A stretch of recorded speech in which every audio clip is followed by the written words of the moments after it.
Бүгүн биз жарандуулук деген теманын тегерегинде кеп курабыз. Эч нерсени оюнбостон, анан бирок чынын айтсам, мамлекетке деле кыйын деле үмүтүбүз жок. Анткени уже башыбыздан өткөн окуялар. Өнүккөн жерлерде жарандуулук деген бул өкмөткө каршы эмес, бийликке каршы эмес, тескерисинче жарандардын менен бийликтин ошону колдонуш керек, энергиясынча иштешүүсү болуш керек. Биз бардыгы чогулуп бир тарапты карашыбыз керек да. Сөзсүз түрдө авторитардык режим деген бул негизи анын пайдубалы ошол жарандардын кайдыгерлиги. ушундай сыймыктанган бул эркиндикке болгон, азаттыкка болгон эбегейсиз талап, муктаждык депчи. Өзүнүн айтканынан кайтпай, өзүнүн позициясын бергендер. Каршы болууга эркиндигиң жок болсо, анда бирөөнү мактаганга эркиндигиң дайыма болот. Кол чаап берип турганга дайыма эркинсиң.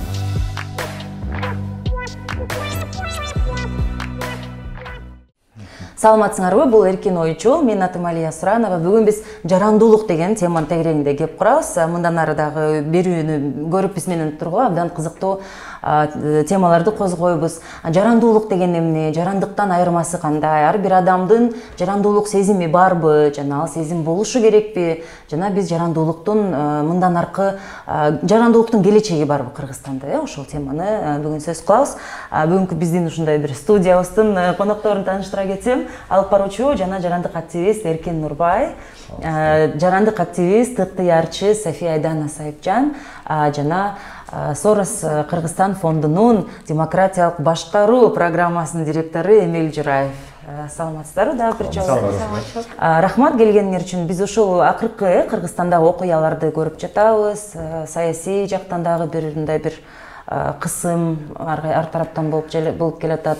Жарандуулукка кандайдыр бир мындай кооптуу кырдаал жаралгансып, көптөгөн ушул эмелер саясаттануучулар да айтып атат. Ошондон баштасак, кимиңиздер биринчи баштайсыздар? Азыркы кырдаал боюнча ошол. Азыркы кырдаалды албетте баарыбыз талкуулап, байма-бай сүйлөнүп жатат. Албетте көрбөйүн десең деле көрүнүп турган бир ушундай куулуш болуп атат да. Бир тараптан ушундай кыйын убакыт келгенде, кризис болуп атканда, муктаждык болуп атканда жарандарыбыз ушундай жакшы уюгушуп, коомдун, мекендештердин, жалпы эле мекендин керегине, жараганга жетишип атышат. Өлкөнүн жетишпегенин жаап дегендей. Өкмөттүн мүмкүнчүлүгү жок жерде, жетишпей калган жерде жарандар өздөрү келе калып жабыла. Бирок ошол эле кезде өкмөттүн кылып аткан иштерине, чечимдерине болгон сын пикир болуп атканда, аларга каяша келген жарандык пикирлер орун алып атканда, өкмөт тараптан аларды куугунтуктоого, алардын жолун тороого, алардын иш аракеттерин басмырлап, жаманатты кылып жада калса, мына эң акыркысы азыр бир топ жарандык активисттерди, эң бир ушул өлкөнүн көйгөйүн эң катуу көтөргөн, курч сүйлөгөн кишилердин бир топусун камап коюшту. Биз иликтөө деңгээлинде турат. Жана эркин медиа булактардын оозун жабууга аракеттерди айтпай эле коелу. Демек, менимче ушундай эки тараптуу бир процесс жүрүп атат. Бир жагынан жарандарыбыз өтө күчтүү бир кулат кайрса, бир жагынан ошол өзгөчө саясий өмүтүнө келгенде бийлик тарабынан ошондой сынчыл көз караганга, сөз айтканга бир чыдабагандык бир сезим болуп атат. Менимче бул өтө жакшы эмес нерсе. Ошол жарандуулук сезими бар болуп, ойгонуп, жарандар өздөрү уюшуп турган кезде биз ошону колдонуп калышыбыз керек. Бийлик элдин жетекчилери катары менимче ошону баалап, ошол кандай деңгээлде, кандай жолдор менен өлкөнүн өнүгүүсүнө өзүнчө чоң потенциал туудуруп атканын көрүүгө муктаж болуп атат менимче. Эркин, сиздин оюңузча ошол бизде азыр Кыргызстанда жалпы алып карасак, же балким сиздин тааныштарыңыздын арасында бар, жалпы эле ушу элдин маанайы кандай, ушундай бир жарандуулук сезими канчалык күчөгөн десек болот, мисалы жерлерде? мен кайсы жерде жүрбөсөм ар дайым өлкөдө болуп аткан окуяларды өзүмдүн жеке баягы өзүмдүн турмуштук тагдыр деп коет го, тагдырыма байлап келем да, мага ушундай кабыл алуу жеңилирээк болот. Себеп дегенде Кыргызстан эгемендик алгандан 30 жыл болсо, бүгүн мына ушул эгемендиктин балдары биз дагы өсүп жетилип атабыз. Анан ошо тагдырымда биринчи жолу кеше күнү эле мен чогуу чай ичип, чогуу көңүл ачып, чогуу маектешип, чогуу паркта сейилдеп, чогуу ушундай маселе талкуулап жүргөн эле адамдарды камап салса, бул абдан башкача эткен да. Магачы мисалы кандай эмне дейм, колума эмне келет, мен адамдарды сууруп кете алам ал жактан, мен адамдарды адам катары абдан жакшы тааныйм да депчи. Ошондуктан мен оюм мындай болуп атат да, мамлекет менен жарандык коомдун ортосундагы мамиледе азыр мындай конфликт бар да, эми оркой эле көрүнүп калды. Мамлекет ушундай жарандарды колдонушу зарыл да. Себеп дегенде элдин 90 канчадыр 99 эле 98% күнүмдүк эле тиричилик менен алектенип болгон күчү, энергиясы, дарамети, түшүнүктөр ошол мен үй бүлөм, тынчыраак эле болсун, тынч эле отуралы, эми жакшы эле болуп келатпайбы дегенден куралып атпайбы коомчу. Ал эми ошолордун арасынан мындай бунт кылып, макул болбостугун көрсөтүп, мындай ар кайсы формада өзүнүн позициясын билдирген адамдар, булар баягы эмелер да, жана данколор, булар эме жана лидоколдор да, буларчы катып турган менен жарап. Ооба, балким кайсы бир позицияларында мүчүлүктөр бардыр, аны дагы айтыш керек, бирок жалпысынан бул адамдарды коомду мындай анча-мынча туруп калган, кан уюп калган жерлерде мындай жүрүп кете тургандай адамдар да, ошолорду колго алып диалог десе, диалогко чакыргандай эле болду, бирок бул диалог маселе бир тараптан монолог болуп калды, эки тарап тең бири-бирин укту, бирок уккан жок да. Өкмөт, бийликтегилер мугалим, окуучу сыяктагыдай бир позицияга өтүп алышты. Биз айтабыз, силер тынч отуруп уккула депчи. Жарандык коомдун өкүлдөрү болсо дагы бир позицияга туруп алды. Бул диалог болгон жок да. Эң негизгиси мен балдарым, мен турмушка чыкканым, мен ошо балдарым өзүнүн жеринде чоңоюп, өзүнүн жеринде туулуп өссүн, мен көргөн кыйынчылыктарды көрбөсүн деген ойлор менен мен ушул ыктыярчуу активистка болуп ушул жумушун баштадым. Анткени биз көрөсөк да биздин балдарды көрүп калсын депчи. Вот это то самое светлое будущее дегендей да. Анан башында ойлойсуң, анан эмнеден баштайын, эмне кылышым керек деп. Мамлекеттик жумушка орнош дагы негизи аябай кыйын. Ал жакка орношсоң дагы, сен өзүң жалгыз болсоң дагы бир могу системанын ичине кирип кетесиң да. Анан ошондуктан если сен өзүң позицияңды кармап активистка болуп монтип жүрсөң, сага окшогон сендей ойлогон адамдар менен дагы таанышат экенсиң, жолдоруңар бир болот экенсиңер, акырында ошо команданы создавать этип, биригишип монтип күчөө берет экенсиңер да. Анан мындай караганда биз деле башка мамлекеттердин жарандарына, башка мамлекеттердин жаштарына окшоп биз деле ойногубуз келет, монтип сейилдеп жүрүүбүз келет да. Эч нерсени ойлонбостон. Ооба, эч нерсени ойлонбостон. Анан бирок чынын айтсам, мамлекетке деле кыйын деле үмүтүбүз жок. Анткени уже башыбыздан өткөн окуялар, анан ишеним жок болгон үчүн биздин ошо өлкөбүздө бир ушундай кырсык же ушундай ситуация болгондо биз даже ойлонбойбуз. Биз ага мамлекетке таянбай эле өзүбүз эле чогултуп эле, өзүбүз эле план түзүп эле, өзүбүз менен өзүбүз эле ушинтип иштеп кете беребиз да. Өзүбүздүн арабыбызды өзүбүз эле тартып жүрөбүз да.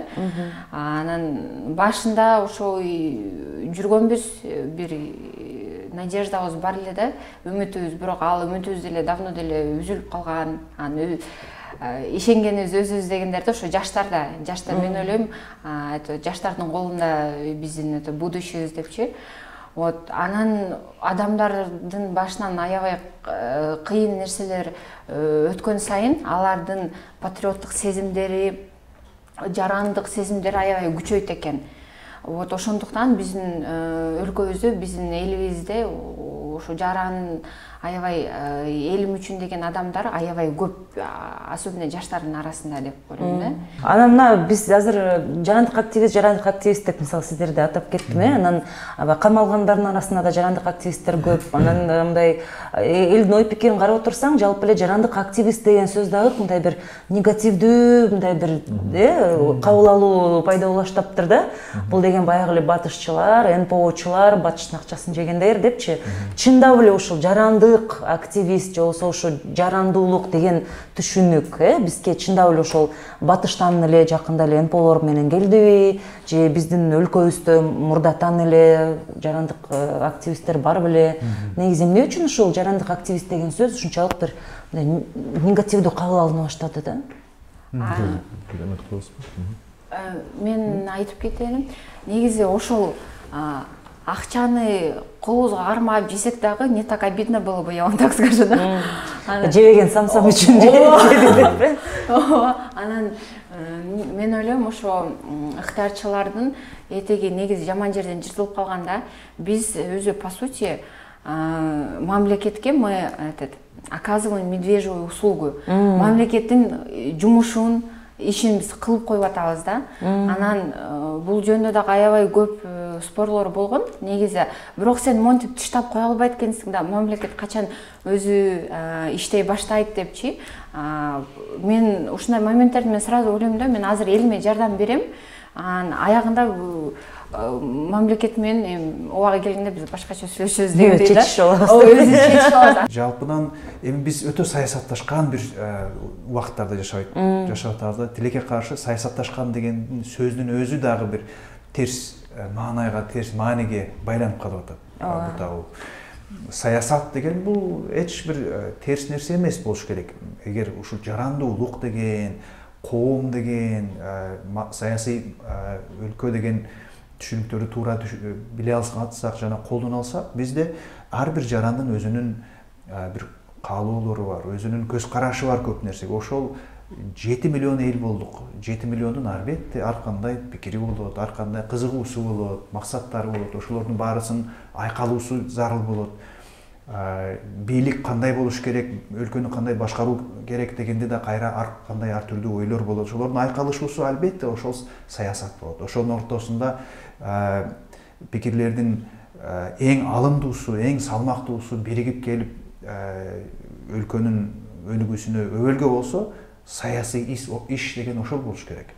Бизде болсо саясат деген бул салгылашуу, алдастоо, бирөө жакшы кылган иштин бирөө өзүнүн атына байлап алуу, тартып алуу жана жакпаган нерсенин баарысын өөндөп сырттан келди, тигилер байлап берди, булар байлап берди, акча менен кылып атышат деген бул ушунчалык ыплас ойду деп ойлоп айтмакмын да. Биздин караңгылык, жарандык коом, ушул ыктыярчылар, карапайым эле жарандар бири-бирине жардам берип атып, ушул апаатты ал деле ошол жарандуулук сезимин, бул деген жарандуулук сезим. Бул деген ошол так ошол биз жөн гана кыргызмын деген паспорт көтөрүп жүргөн сезим эмес. Бул деген ошол элим үчүн күйүп атам, ошол бирөөнүн кан ичип кыйналып турганда мен жөн тура албайм деген сезимди жарандуулук дейбиз. Ошондой жарандуулук күчтүү болгон жерде, күчтүү болгон мамлекетте албетте өнүгүү болот. Бизде жана мамлекет куруу же өнүгүү дегенде мындай өтө минималдуу түшүнүп калганбызда, бир четиден мамлекет болуш керек, өкмөт. Башкарып, саясат неме кылып, налогторду жыйнап, жана тияка мектеп кура коюп, тияка оорукана кура коюп жүрүш керек. Экинчи жагында бизнес. Акча кылгандар, жана неме кылгандар, өнүгүүнү жараткандар. Башка эч ким жоктой. Негизи жарандар да, бизнес дагы ушу жарандык коом болбогондо өнүкпөйт. Өкмөт дагы жарандык коом болбогондо саясат эч жакка ачылбайт. Ошол жарандуулук сезими күч болгон жерде гана толук кандуу өнүгүү болушу мүмкүн. Сиз айтып атасызбы, жанакы орусча айтканда демонизация процесси жүрүп атат да, мындай жарандык коом, жаран деген атуул деген баягы кыргыз тилинен эле алынган жаңы сөздөр болуп атпайбы биз эл үчүнчү, калың эл үчүн. Булар жалпысынан жарандык коом деген сөздү кошуп туруп эле барабар бузукулар деп коюшуп атышат да. Анан ушундай бир жаңы сөздөр чыгып атканда эми баягы тил элдин кайсы бир этностун маданияты, тарыхы бул ар дайым алдыга жүрүп турган процесс да. Ошон үчүн айрым нерселер, айрым адаттар, айрым түшүнүктөр, сөздөр бардыгы артта калат. Мисалычы тарыхтын барактарында айрым нерселер алдыга өнүгүшү зарыл. Ошондуктан бул динамиканы мындай туура колдонуш керек да. 30 жыл ичинде мына 30 жыл деп эле коелу, мына 2010-2000 ушул жылдарга чейин биз пайда болуп калдык да. Мындай биз мен байкап жалпысына картинаны караганга аракет кылам да. Мисалы активисттер пайда болду ушул жылдар аралыгычы. Бул деле абдан чоң жетишкендик болгону мындай жана биримдик ар түрдүүлүктө деген нерсени бизге бийлик, өкмөттөгүлөр ал жакта дагы кандай президенттин аппаратында ар кайсы аналитикалык борборлор иштейт, аякта да эксперттер иштейт. Ал жакта дагы баягы Кыргыз үчүн күйөөм, Кыргызстан үчүн күйөөм деген дагы адамдар тааныйбыз да. Бирок ошол адамдар жакшы түшүндүрүп бере албай жатышат да. Эмне каалап атышканынчы азыркы бийликтегилер мындай жол картасын ачык, анык, мындай түшүнүктүү, мындай жашына да, карысына да жаранды коомдун ар бир коомдо перегибтер болот да. Ар бир коомдо, ар бир өлкөдө. Бирок ошого карабай мындай орток пикирге алып келип, жана Кыргыздын ынтымак деген институтун мындай ички калыбын жаңыланууга убакыт келди деп ойлойм да. Мисалы өзүңүз карасаңыз, жаранды коомдо мисалы айылда менин WhatsApp группам бар, айылда өзүмдүн теңтуштарым бар. 1992-жылкы төрөлгөндөрдүн өзүнүн ынтымагы бар да. Бул деле бир какой-то деңгээлде бир эме болушу мүмкүн да, жаранды коом болушу мүмкүн да. Себеп дегенде алар 10 жылдык жана выпускнойго келе мунусунда тойго акча чачпайт деп атпайбы. Тиги Айшегүл эжебизге тиги мектеп үй салып берели, жалгыз балдары менен калыптыр деп, жана арка болсо дагы эми барып мен айтып атам, ошо аркадан башка деле айылдын кире беришинен деле мындай сырткы эмесин ичинде деле бир нерсе кылбайлы деп ынтымак менен футбол ойношуп атышат. Ушундай нерселер бар да. Мисалычы бул деле ынтымак, бул деле жаранды коом, бул деле жарандык активизм. Бул деле активизм. Балдардын аракети бар да. Агай, бир нерсе кылып, айылга жардам берели, могул жерде бир нерсе кылалы деп энергия толтура. Энергия көп. Мен бул нерсени темага либералдар анан деп бөлбөйчү, мына ошо энергияны эле колдонуп калгылачы, пожалуйста деп атабыз да. Мисалычы ушунча көп королбогон энергия бар.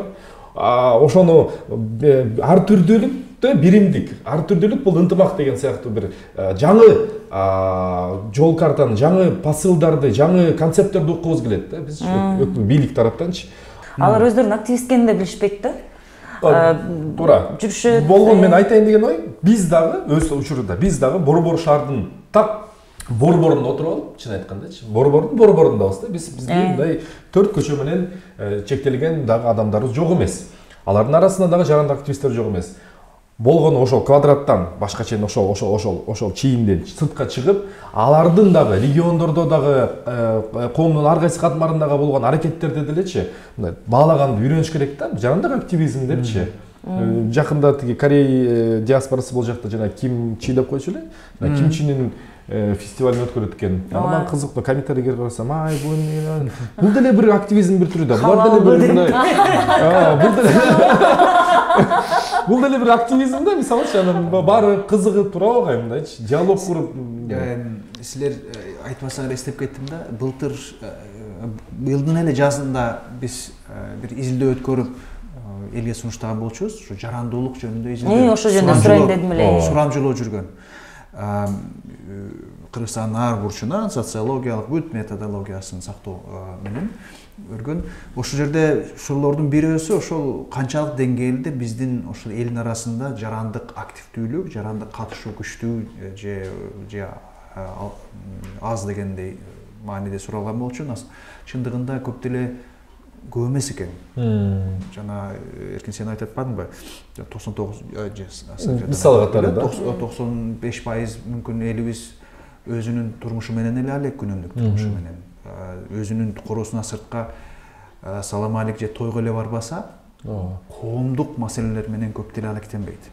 Бирок ошого карабастан кээ бир маданий, саясий же коомдук иштерде салыштырмалуу көбүрөөк катышкандар бар экен. Ошонун сурабайсыңарбы, эң кайсы көп катышкан жактар кайсылар экен деп элдердин шерине менен ынтымак деп ошол коомдук катышуунун формасынын же түрлөрүнүн кайсысында мисалы үчүн акыркы бир айда же акыркы бир жылда силер катыштыңар деп сураса эң көп орун алганы ошол ынтымакта же шеринеде болот. Ынтымак дегенде биринчи жолу го чын айтсам. Ынтымак бар да эле. Жок, бир жерде гап деп коет, бир жерде черная касса деп коет, кантсе да ар кандай аттар менен жүрөт.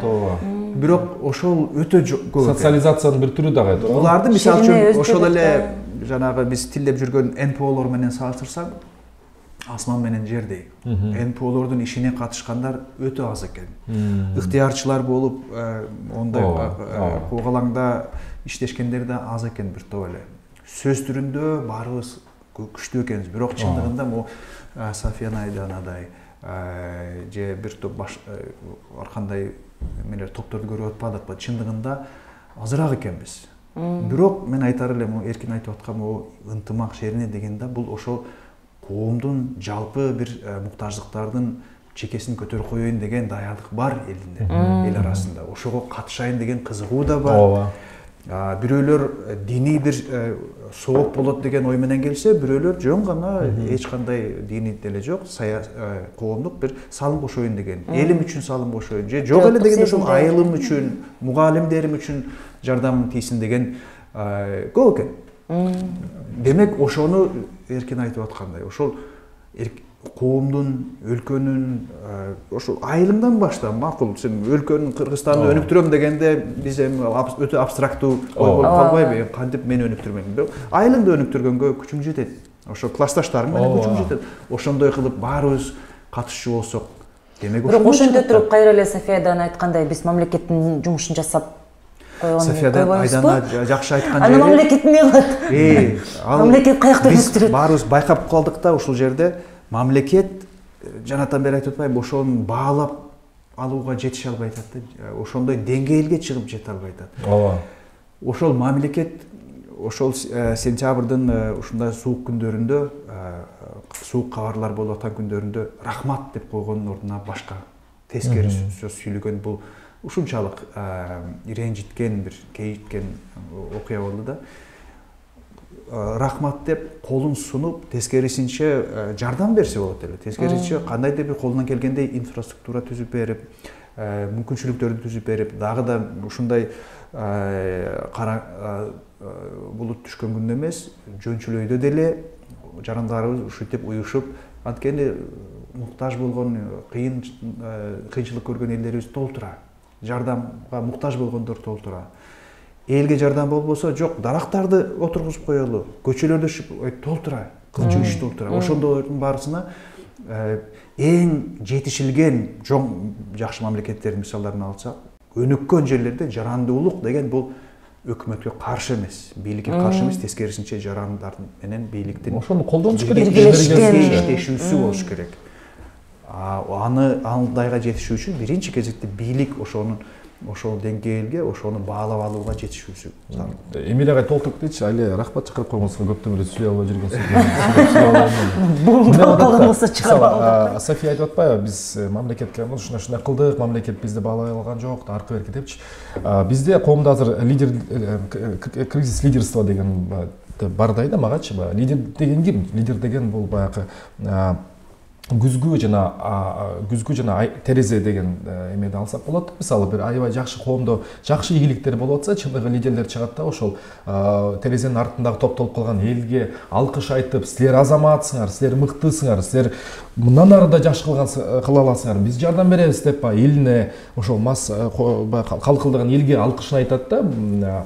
Башына оор күн түшсө, кемчилик кетип атса, ал күзгүгө каранат, өзүн күзгүдө каранып, кемчилик менден кетти, оорчулук күндөр болгондо, жаман иштер болгондо ошол жоопкерчиликти өзүнүн мойнуна алып, менден кетти, бирге кылалы деген бир түшүнүктөр да керек да. Себеп дегенде азыр мына бардыгыбыз бир эмеден өтүп атабыз, бир сынактан өтүп атабыз да агай, замандаштар. Эмне дегенде лидерликти колду кушурбаш керек.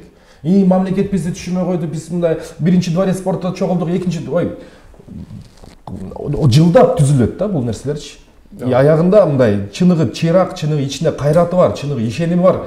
Бүгүн жашпыз, эртең эле уже ага болуп калабыз, эртең эле эже болуп калабыз да. То есть это борьба должна быть ички өзөктө болуш керек да, өзүңдөчү мындай. Бүгүн болгон жокпу? Жок, биз кыла беребиз. Мамлекет бизге эметпей койду, биз таарынабыз да. Элге эч качан таарынбаш керек да.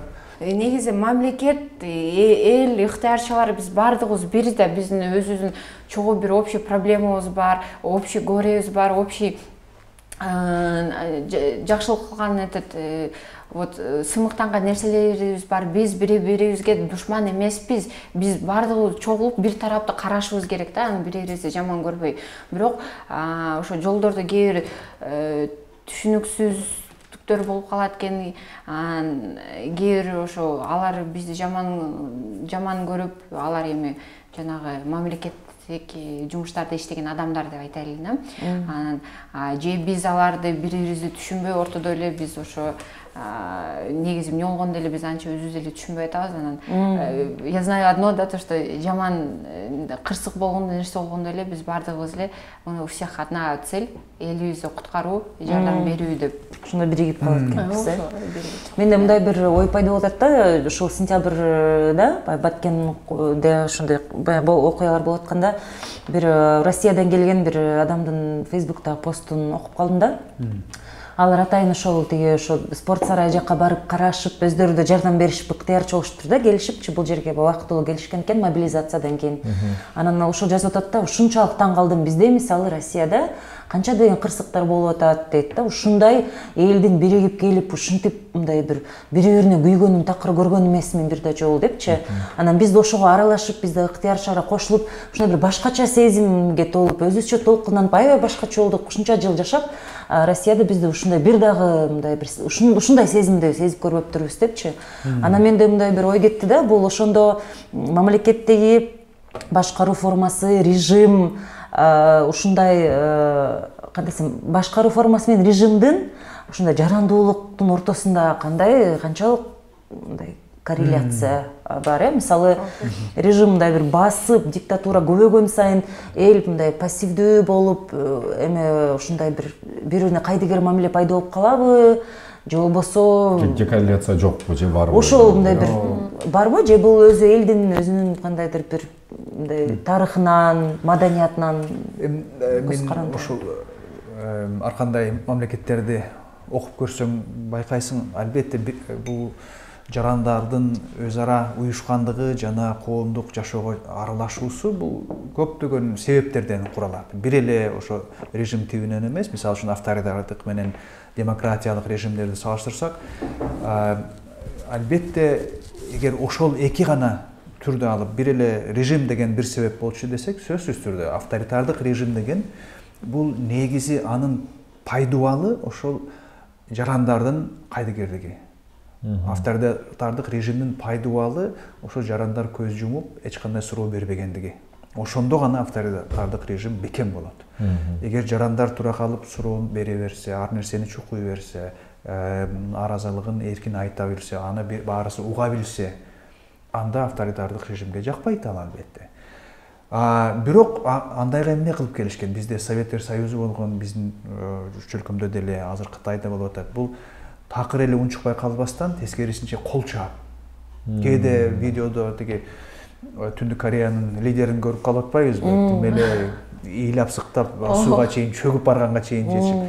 Ошентип, бирок анын баарысы жасалма. Аны бизде да билген, көргөнбүз, пионер болуп да көргөнбүз, Ленин ата деп ырлардыр да, бирок кийин түпкүрүнө келгенде ал көбүнечесе бир бат эле жок болуп кеткен, түпкүрдө сезимдин жоктугу, же тескерисинче ошол сезимде эле болот кээде, ушунчалык пропагандага ушунчалык терең малынып, бирок сындуу ойлоно албай калышат элдер. Бизде жарандуулук чындыгында бир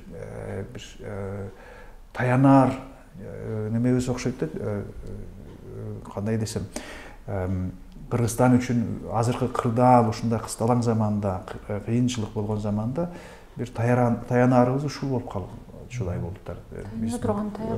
Бизге бийлик мүмкүн жетише албай калат. Жакшы бир нерсени чечейин, бир нерсе батыраак өнүктүрүп кетейин деген кезде деле шарт өтө чектелүү, убакытта чектелүү, ресурстарыбыз деле чектелүү, аны моюнга алыш керек. Жарандуулукка талап өтө бийик коюлуп жатат. Ошондуктан мына мен азыр биринчи жолу айтып атам, кулактандыруу катары деле айта кетейин, буюрса биздин ошо жарандык коомдун жардамы менен, уюшуусу менен ноябрдын 19-унда форум өткөргөн жатабыз. 5-чи форум болот. Бул Кыргызстан жарандарынын форуму. Анын негизги темасы ошол жарандуулукка талап деп аталып, жарандуулук жөнүндө болмокчу. Мына сиз могу камалгандарды кысымды да айта кетпедиңиз, ошол тууралуу бир аз азыр сөз кеп калсак, мына 23 сентябрда 21 саясатчы жана ошол жарандык активисттер 2 айга азырынча абакка алынды. Анан ушундай нерселерди көрүп турабыз. Сөз эркиндигине дагы бир топ чабуул коюлуп атат, мисалы азаттыкка дагы кандай бөгөттөрдү коюп атышат. Ушул кырдаалда бизде ошол жарандардын сезими кандай, жарандуулук сезиминин күчөшүнө алып келеби же тескерисинче кайра мындай кой акырын эле отуруп туралы деп сиз айтып аткан авторитардык режимдин күчөшүнө алып келеби деген да ой жаралып атат да. Бул жерде бирок биз өзү Кыргызстан мындай нерседен бир топ эле баштан өтүп келгенде, ар бир президенттин маалында ушундай нерселер, окшош нерселер болгон да. Бирок ушунчалык менин оюмча мындай дароо эле 21 адамды камакка алып, ошол эле маалда сөз эркиндигин да кыстаган мындай бир өтө курч көрүнүп атат да азырчы кырдаал. Ошондо азыр бул мындай демотивация түрүндө жарандарга мындай терс таасирин тийгизбейби? Кандай деп ойлойсуз? Мен азыркы ситуациянын эмнеге негизги маселе ошол айтып кетиш керек, жана кемпир абад маселеси боюнча коомдо бир бирдиктүү консенсус жок болуп атпайбы? Себеп дегенде азыркы кырдаал дагы да сырткы дүйнөдөгү болуп аткан чоң геосаясий тектоникалык баягы жылышуулар болуп атат, оюнчулар орун алмашып атат, Бириккен Улуттар уюмунун Совет Безопасностинин 5 мүчөсү болсо, ошонун 1 мүчөсү такыр ошол мурдакы ошол келишимдерге каршы чыгып атат, территорияларды алып атат. Ошондуктан ушундай бир геосаясий шторм, бороон, чапкын болуп атканда биздин өлкөбүздөгү болуп аткан саясий куугунтуктоо деп эле мен айтат элем. Бул оңбогон эле иш деп ойлойм да. Себеп дегенде биз ар дайым айтып келебиз, баягы аз элбиз, чакан элбиз депчи. Ошондуктан мындай эгер реал политик катары айта турган болсок, мындай бир циничный айта турган болсок, анда ушул мындагы болгон камоолордогу саясатчылардын мисалы рейтинги кадимкидей өстү. Анан да была вообще камулин. Это биринчиден бул. Экинчиден бул жарандык коомдун өкүлдөрүн камаганы менин оюмча эл арасында баары бир эрте эле кеч ал адамдар чыгат. И эл аралап жүрүп, мен да бир аз элдин маанайын, мындай турпатын түшүнгөндөй болуп баратам да, акындык мененчи.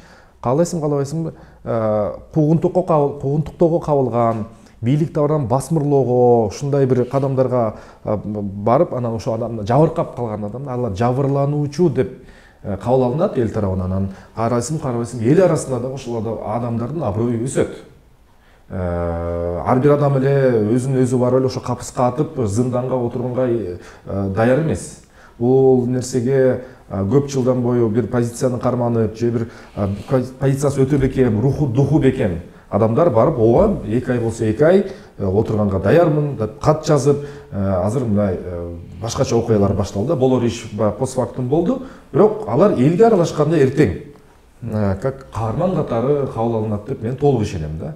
Ошондуктан өзгөчө баягы кыргыз элинде деп айта кетер элем, эркиндикке болгон умтулууну эмне деген гана агайларыбыз бүт эле жазып келет ба, ойчулдар, Салижан Жигитов, Ишембай Абдыразаков, дагы бир агаларыбыз, жанагы Шоро Байкебиз да, Табылбек Эмирдиев айтып атпайбы, Кыргызда мени суктантканы, мени мындай ушундай сыймыктанган бул эркиндикке болгон, азаттыкка болгон эбегейсиз талап, муктаждык депчи. Бул саясий өңүттөгү муктаждык эмес, режимге байланышкан эмес, бул ичте өзүбүздүн ичибизде болгон бир түшүнүк да, аны мындай илимий тилге кандидаттык жумушка жазып берейин десең дагы жазылбай турган түшүнүктөр да мындай. Британдык окумуштуулар дагы түшүнбөйт. Британдык окумуштар түшүнбөйт да, биз мындай эркиндикти башкача жакшы көрөбүз да. Кээ бир активисттерди кармап же аларды ошо куугунтукка салгандарда алардын элдин арасында негизи чындап эле рейтинги аябай өсөт. Допустим, Болот Темировду дагы монтип кармаганда билбеген адамдар кирип ошо ролигин көрүп буга чейин тартканынчы биографиясын окуп анан уже билип калышат да. Мындай нерселер активисттерге көбүнө аябай мындай как плюс катары саналат да, анткени илгертен бери эле ошондой система, против системы жүргөн адамдар алар өтө популярдуу болчу да, өзүнүн айтканынан кайтпай, өзүнүн позициясын бербегендер. И негизи мындай караганда көбү деле мондай отургусу келбейт да за решетка, ага дагы көбү чыдабайт. Бул өтөт, анткени көп нерсеге кийин алардын тоскоолдук берет. Бирок бул адамдар аларга да карабай, сөзүнөн кайтпай ошо турушту да, до последнего вот до сих пор туруп атышат. И мындай нерселер менен мен ойлойм стоит сыймыктануу керек дегендей, то что биздин ушундай адамдарыбыз бар деп. Анан могу системанын айткандай биз бир ооба дейбиз, эки ооба дейбиз, унчукпайбыз, анан аягында эл жийини аябай келгенде барып туруп аңтарып теңтерип революция кылып калабыз. Бирок биздин элибиздин эң чоң минусу революцияны кылып алабыз, биз кылып жүргөнбүз мындай айткандайчы. Бирок аны кылып алгандан кийин бийликке ким келет, ким отурат, ким элди бириктирет, башкарат, биз ошол жагынан кичине монтип туруп калатабыз да. Биз аны революцияны кылып алабыз, кылып алгандан кийин анан ким биринчи алган, ошол бийлик ошентип кылып атат да. Анан ошол жерден биз делаем шаг вперед и 2 шага назад. Мен оюм ушул жерден биз кичине туруп калатабыз да, калып. Анткени негизи бир моундай күйгөн мондай лидер бардыгына жаккан, бардыгын бириктире турган ошол жок болуп калып атат да. Кыргызстанда ушул жарандуулуктун келечеги кандай? Ушунча 30 жылдан бери биз баягы улам бир сокку болуп, өйдө төмөн болуп ушинтип эле келатабыз, бирок биз көрүп тургандай эле жарандык коом бизде калыптануу эле келатат. Канчалык бийлик өзгөрбөсө дагы, канчалык басым кысым болбосо дагы, баары бир бирөөнү камаса башкасы чыгат. Бирөөнү тынчтырып бийликке киргизип алар тынчтып коюп атышат, өздөрүнүн катарына кошуп атышат. Андай болсо деле биягынан улам эле чыга берген баары бир адамдарчы бизде ошол өзүнүн сын пикирин айтып, ой пикирин, эркиндигин билдирип дегенде. Ошондо бизде эми азыркы ушу кырдаалды эске алганда, билбейм, мындан ары канткенде ошол биз баарыбыз айтып жаткандай ошол мамлекет менен бийлик менен элдин, жарандардын, жарандык коомдун ортосундагы ушундай ынтымакка, диалогко келишүүн биз өзүбүздүн тарабыбыздан эмне жасашыбыз керек? Мамлекетте айтып атабыз, мен окусун, отурсун депчи. Бизден анда биздин колубуздан эмне келет? Биз канткенде мамлекеттин башында отургандар, бийлик башчылары чындап эле балким бул жакшы нерсе айтып атат деп окусу келет да. Бузукуу деп коркпойчу. Мындай да, мен бир эмем бар, бир кыялым бар. Кичинекей кыялым бар да. Мамлекет бийлик мындай кылды дегенде эле биз ансыз деле Facebook баракчаларыбызда жазчу жерден жазабыз, айтчу жерден айтабыз, аябай эле ашып бараткан жеринен баягындай болуп чогула калабыз дегендей эле сөз да. Ошон үчүн бийлик менен, мамлекет менен көп ал жакка көп эме короткум келбейт да, менчи энергия короткум келбейт да. Аябай эле түшүнүктүү иштеп аткан алгоритмдери. Мен башка бир ойдо, башка бир кыялдамын. Азыркы учурда Бишкекте, Бишкектин борборунда баягы ар кайсы клубтарда, ар кайсы кругтарда деличи чогулуп, сүйлөшүп, ошо кайдыгер карабаган, ошо волонтерлор, дворец спорта канчасы жүрдү көрөттүк да. Ошолордун күчүн, энергиясын, убактысын, анан жанакындай сиз айткандай Кеннеди мырзанын жана айткан Корпус мира сыяктуу түзгөн бир организация, бир бирикме, уюм, бир мындай болсо, анан могул жакта Бишкектеги ошо жарандык коомдун өкүлдөрү, өзгөчө жаштар региондорго барса деп ойлойм да. Убагында жанакы Чехословакия мамлекетиндеби, Батыш Европа мамлекетинде баягы Советтер Союзу коммунизм режими кеткенден кийин анан баягы регион менен борборду жакындатуу максатында өзүнөн өзү эле жеке инициативаны көтөрүп, эч кайсы уюмдун жардамы жок, мына өз менен өздөрү эле сумкаларын көтөрүп алып эле тиги жаштар региондорго кетиптир, айылдаргачы. Ошондо шаардык балдар өздөрү да айылга барып, ошол жерге бир эженин үйүнө барып жатып, ошол жактан бирөөсү англисчесин үйрөтүп, бирөөсү болсо компьютерин үйрөтүп, бирөөсү эмнеси билсе, ошону үйрөтүп, ошо кадимкидей бир өзүнөн өзү бир коомдо бир жаштарда кыймыл пайда болуптур да. Мен ошондой бир кыялым бар. Кайсы бир күнү мен мындай көрүп аткансыдай болуп атам, сезип аткандагыдай болуп атам. Балким өзүбүз да бир мындай балким салым кошуп каларбыз, бирок каалайсыңбы, каалабайсыңбы? Борбордошкон, борборго жакын болгон мындай жарандык коомдун түшүнүктөрү, өкүлдөрү регионго өздөрү эле барып ошол жакта эл менен эл болуп, ошол жакта камыр жумур болуп дейт го кыргызча, ошо менен аралашып, мындай абасын жыттап, мындай бир ошондо бир эме, ошондой бир кыймылдар болсо, таптакыр башкача картина ортодон келип чыгат. Себеп дегенде маданияттар ортосунда диалог болуш керек. Ошол диалогдун негизинде анан жарандык коомдун койгон талаптары дагы сапаты жогору болот. Ошол коюлган талаптарга дагы бийликтин дагы жоопторун мындай бере турган жообуна дагы мындай талап койгонго жакшыраак болот деп ойлойм. Кыялым бар. Менимче жарандуулуктун келечеги жаркын. Анткени биз ар ушундай текшерилген, ошо тест сыяктуу болгон кезеңдерде байкап атабыз, жарандарыбыздын күчү бар экендигин. Анан бийликти кайра-кайрасын деп атабыз. Бийликте азыр бийлик тарабынан сунушталган бир ой бар, концепция бар. Бул кыргыз жараны деген концепция. Акыркы кездерде активдүү талкууланып жаткан нерсе.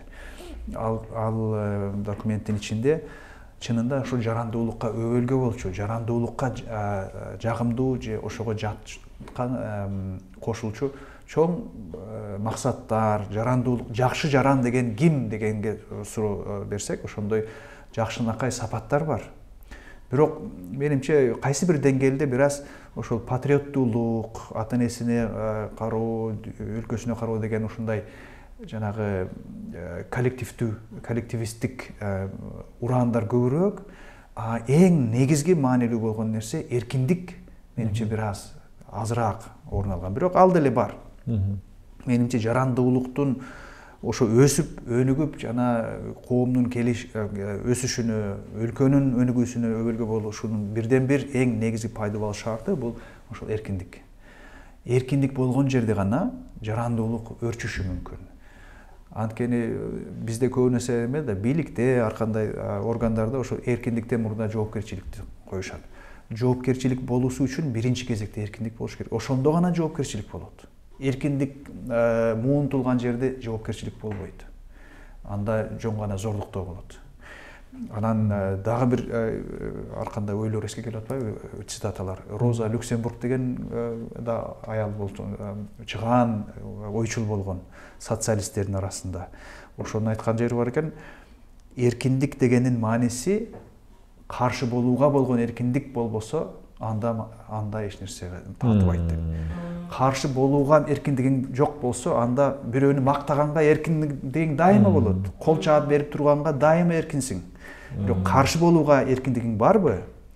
Эгер ошондо эркиндигиң болсо, демек эркинсиң деп. Ошону биз менимче жакшы түшүнүп алуубуз зарыл. Жарандыктын келечеги бар. Бул уже необратимый процесс, анткени биз азыр кыйналган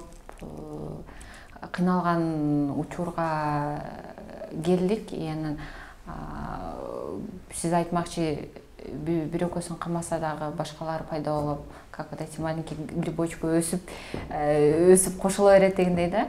Анан мен ойлойм,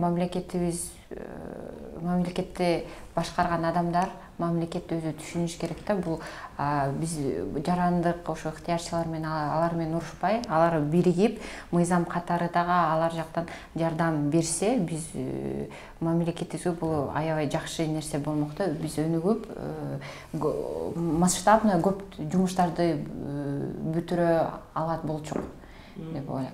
Ошону айтып кетем. Анан эми жаштарды алсак, негизи азыркы жаштар кыйын, поколение X зумеры деп коет. Булар аябай эркинди сүйгөн, айткандан кайтпагандай жаштар. Бизди кийинки улуураак поколение менен муну салыштырсак да, анан ушундай жаштарды көрүп үмүтүң негизи үзүлбөйт. Ошондуктан мен ойлойм. Чоң рахмат келгениңер үчүн. Ошол бүгүн биз эркин ойчул талкуубузда жарандуулук, Кыргызстандагы жарандык активисттер, жарандуулуктун келечеги жана ошол керектиги жөнүндө кеп курдук. Сиздер мененки берүүбүзгө чейин коштошобуз. Мен атым Алия Суранова.